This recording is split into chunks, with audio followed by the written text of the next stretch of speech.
అనిత హోంమంత్రి అనిత ఓ పక్కన విపరీతంగా అంటే మంత్రులకి పూర్తి స్వేచ్ఛిస్తే ఎట్లా ఉంటుందో స్పష్టంగా కనబడుతుంది. ఆవిడ స్కూళ్ళకి వెళ్తున్నారు, అన్ని విజిట్ చేస్తున్నారు, తెలియనివి తెలుసుకుంటున్నారు, తెలిసిన వాటిని సమీక్షిస్తున్నారు.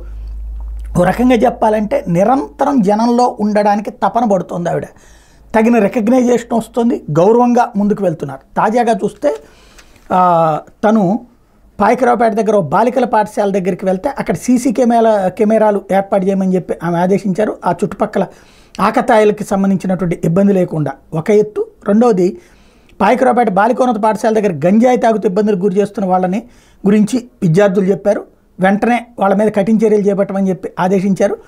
మరోవైపున ఒక ఆడపిల్ల కంట తడి పెట్టింది, అది తన తండ్రి కనిపించటం లేదని. 6 నెలల నుంచి మా నాన్న కనిపించడం లేదు, మా నాన్నని తీసుకురారు అంటూ ఓ బాలిక హోంమంత్రి అనిత దగ్గరికి అన్నిటి పర్యంతమైంది. పాయకరావుపేట పాఠశాలలో చదువుతున్న బాలిక తన తల్లి మాడుగుల లక్ష్మితో కలిసి మంత్రి వద్ద గోడు వెళ్ళబోసుకుంది. రాజవరంలో ట్రక్ డ్రైవర్గా పనిచేస్తున్న లక్ష్మి భర్త 6 నెలల నుంచి కనిపించడం లేదు. దీని మీద పోలీస్ స్టేషన్లో కూడా కేసు నమోదైందని చెప్పారు. స్పందించిన హోంమంత్రి వారంలో సమస్య పరిష్కరిస్తామని చెప్పి అధికారులతో మాట్లాడారు.